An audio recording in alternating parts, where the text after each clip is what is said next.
Hello and welcome to the Rebirth of Lagos Voices. I am Sydney Okafor. Now, on this program, we draw attention of some of the nagging problems in Lagos State by giving the people a chance to voice out and put across their issues to the government of the state. We also highlight some of the unique and compelling stories that make the city special. We kick off this first edition of the Rebirth of Lagos Voices with a spotlight on a unique school in the Ajegule area of the city. Now, just imagine a school where the pupils are allowed to pay their fees with plastic waste, giving a rare opportunity to underprivileged children to get an education. It's all the initiative of one young man who is on a mission to ensure poverty does not stand as a barrier to education. Let's see his story. When the name Ajegule is mentioned anywhere in Nigeria, the first thing that comes to mind is a massive slum not far from the seaport of Lagos. Indeed, Ajegule is a poor community, but it's also famed for producing many Nigerian top stars in sports, politics, and entertainment. As a result of rampant poverty in the community, many children in the community are out of school. But Patrick Mbamara, born and bred in Ajegule, is gradually changing that narrative. He is taking street children off the streets and into school, and he is doing it a unique way. Mbamara is the proprietor of Morit International School, where he brings the children to get an education. His school is unique in a special way. Pupils here don't have to pay their fees in cash. They do so with plastic waste picked up from their environment. The literacy level in this community is higher compared to other communities. I know this by first-hand experience. My passion, I have this passion for children in general. When we started Morit, we started as Green Minds Academy. We started as a school that collects full-time cash. But along the line, I noticed that parents can't afford to even make completion of that little token that formerly we were collecting 10,000 naira. I did a price slash to 5. We were still having the same issue. So I was like, okay, I told my wife that let's pack up as of 2010, which we ended. But parents keep coming to us to say, I like the way my child has improved. Only just those a month or two that he spent with us and all that. So around 2013, after my service, because I served in Sokoto, after teaching in Sokoto, Druba, the Ilela local government, they retained me as a government teacher. Out of everybody, why was I picked to stay back and teach the children of Sokoto, Druba to be precise? So okay, let me take this back to the environment that I'm comfortable with. And that's how I started 2013. So we started as cash, collecting cash, a profit-making business. But along the line, they were still not making payments. I had to introduce my initiative. I saw plastics as cash lying around, and nobody knows that this is cash. So I spoke to our parents during one PTA meeting. They all agreed.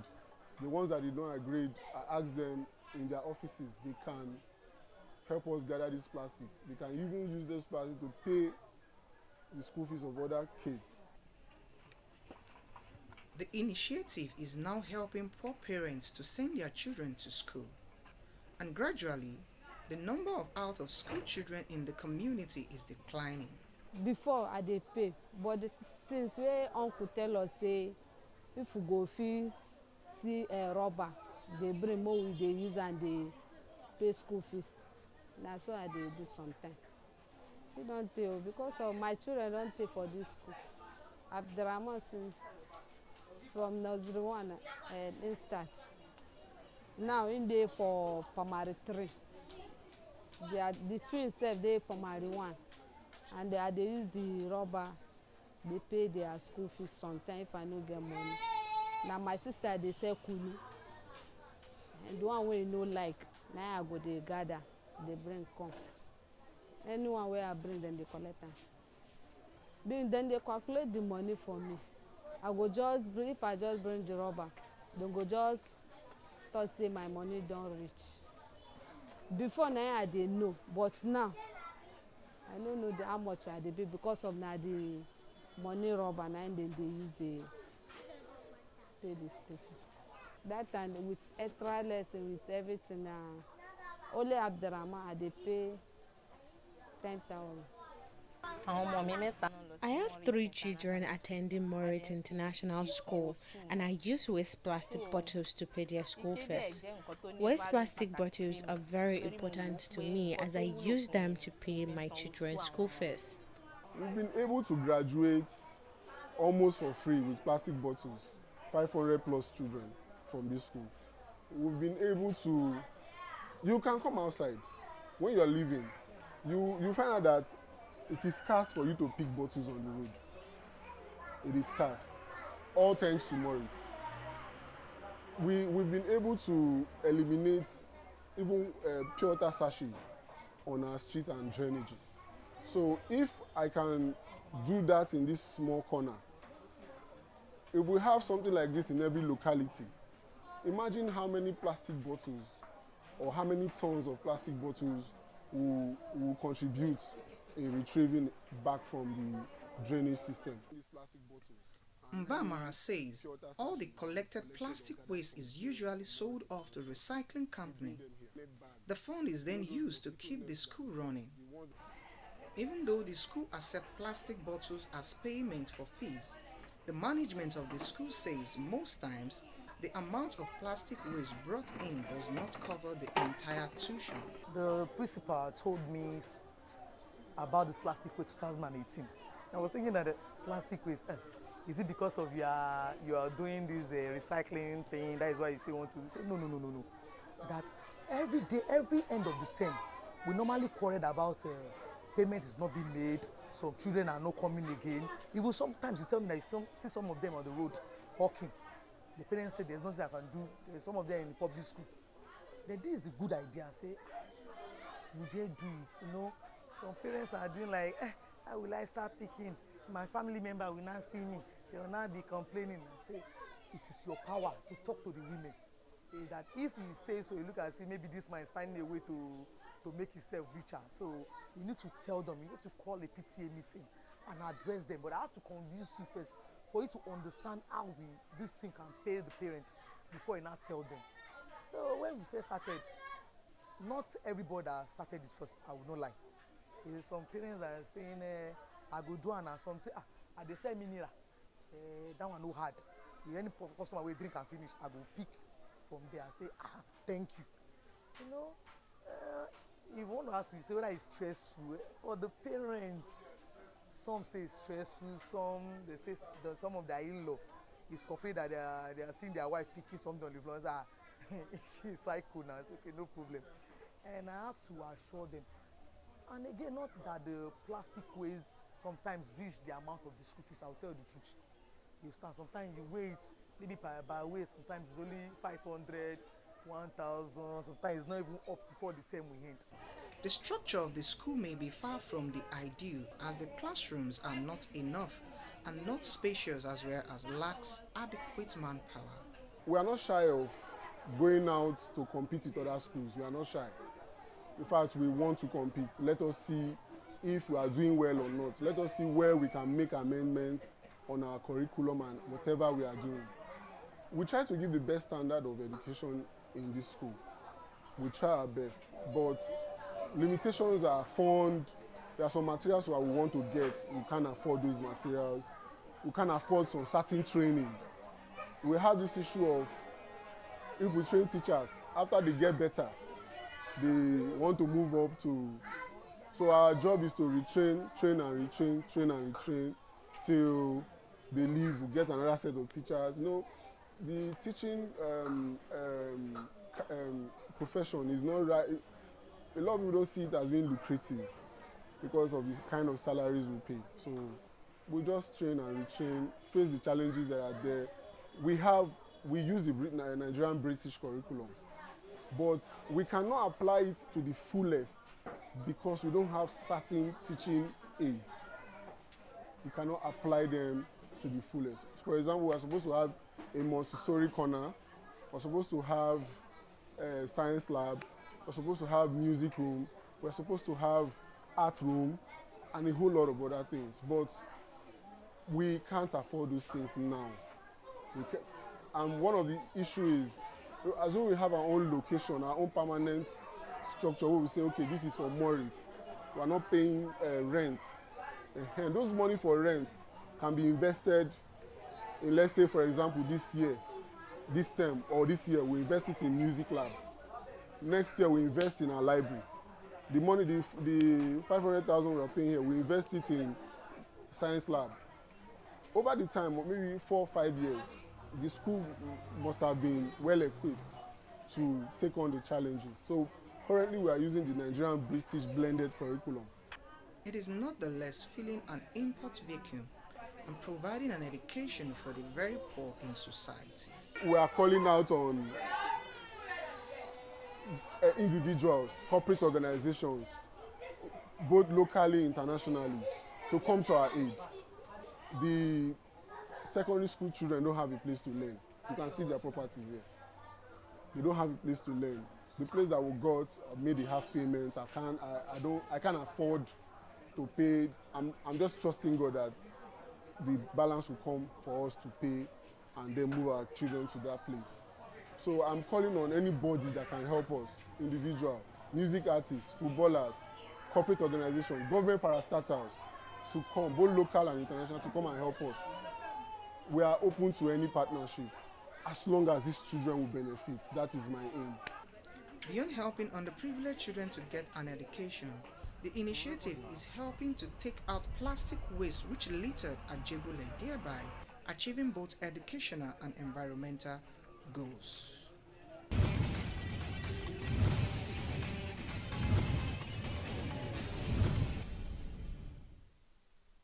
Quite a beautiful initiative. And Barbara says the option of paying in cash is still available, especially for parents of pupils who are not interested in the recycling project. All right, let's now turn our attention to the road. And this time, our focus is on the state of a road in an industrial estate in Amuwo-Odofin area of Lagos State. The surprising thing about this industrial estate is that it is home to different commercials, industries, enterprises, including multinational firms, factories and industries, yet the road network in the area is on a very deplorable condition. Here is that report. It's not the kind of road you would expect to see in an industrial estate, where the government makes lots of money from taxes from the companies operating here. But this is what the state of the roads are in the Amuwo-Odofin industrial estate. And they have been like this for a very long time. Residents say on their own, they have deployed several palliative measures as a temporary fix, but all of their efforts have failed. Occasions where the containers fell off the vehicles because of the bad state of the road. And we are lucky so far that nobody has been killed. But if things keep going on this way, we'll get to that point where we'll have some fatalities because of the terrible state of this road. The road used to be bad and we're calling on the government, but it keeps getting worse all the time. And we have done on our own, we have made effort to try and see what we can do to rectify it. But unfortunately, the scope of this road is such that we as manufacturers cannot do much. We can only do some palliative measures, we can take some palliative measures like filling the roads with rubble, which we've been doing. But the state of the traffic, the amount of traffic that applies on this road is humongous sometimes because we have container terminals within the estate. And these container terminals, anytime they release they have containers that are coming, is packed with vehicles, packed with container trailers. And unfortunately, we are not getting enough response even from the container terminals themselves. And we, the manufacturers, are having a nightmare because our customers are unable to reach us because of the state of the road. If there is a way that I can cry, I will show you how I feel inside. I'm not happy. Not only me, all of us. Because this road here is a headache because of the suffering, all of us here. And if you look at it, you can see that if there is a way we can dig this road now, just to dig, to know how many layers of stones, the layers of stone that are buried inside. Because when you bury, the one you bury is going inside. You are burying another one, it's going inside. The water is there. As far as the water is there, it can never dry. Trucks carrying your goods will fall, turn upside down. You know what I mean? And the contents, and look at our own. Otherwise, if anything happens to it, you kill. And who knows who will take the thing? It could be your relation in the village that they will prescribe the medicine from the hospital there. And if the medicine is not good, it will kill. Further compounding the situation is whether the roads are state or federal roads. This is a state road. It links the federal government road, and you see that there are times when gridlock builds around this mile 2 axis, they come here. Even mile 2 is too far. You want to meet the second rainbow traffic, you cut into this Amuwo-Odofin. From here, you can link to Festac. You can still link to mile 2 from here if you want to beat traffic. You can go beyond. You can get to Badagry. This road is very, very strategic. It is central to any part of this state you want to go to. We are into pharmaceutical manufacturing. There is a type of environmental standard that you have to achieve before you can manufacture. We were trying to go for WHO, but because of the environment around here, we were not able to achieve it until now. There are times when we have to park our vehicles here, walk to the bus stop and take a public vehicle to our houses, simply because of the situation of this road. So the hardship cannot be quantified. We lose a lot of money because of this situation. We spend millions every year, especially during the rainy season, on desilting the drainages and pouring concretes on the road. And then from the security angle, if you look at what is happening here now, a lot of miscreants, a lot of dumps, a lot of deaths up and down. And it brings the bad boys. It brings the bad. If you look opposite me, you will see mechanic works on the main road. This is an industrial estate. We've had series of meetings. We have invited the Amuwo-Odofin local government chairman to this road. We invited the immediate past member representing Amuwo-Odofin in the Lagos State House of Assembly to this road. We have been to Lagos State Federal Minister of Works. We have done all we should do to bring the attention to this the deplorable nature of this road. And it is not that as if they don't know. I remember in 2015, they told us to go and do a survey, which we did.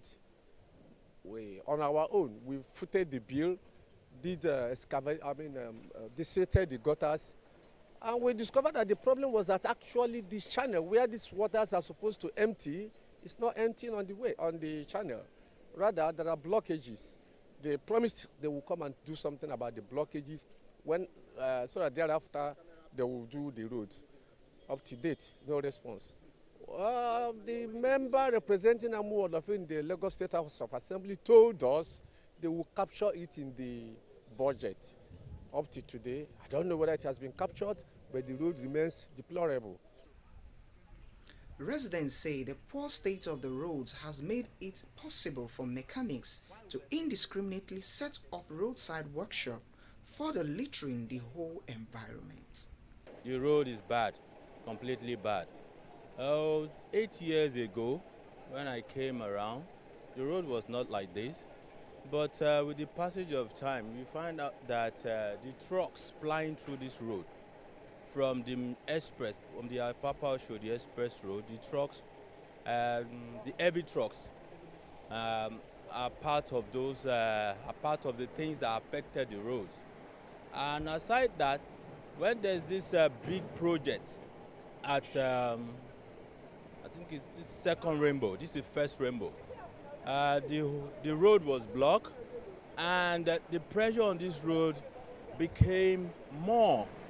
So all the trucks, all vehicles plying through my two, First Stack, wherever, they ply this through the road.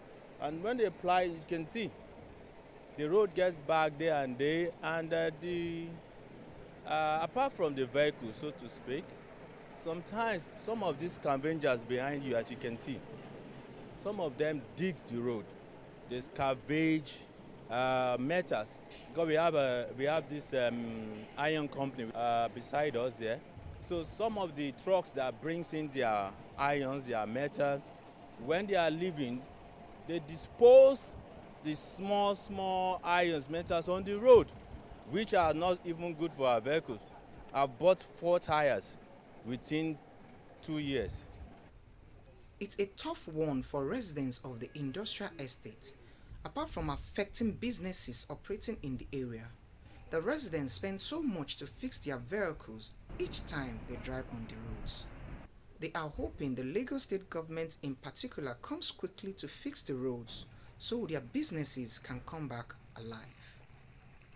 Indeed, the road network in Amuwo-Odofin Industrial Estate is a sorry state. Let's hope the relevant authorities will do something about it, as the residents are appealing. We will continue to follow up on the road and see how soon the government responds. And here it is where we wrap it up. On this episode of Lagos Voices, I am Sydney Okafo. See you next time.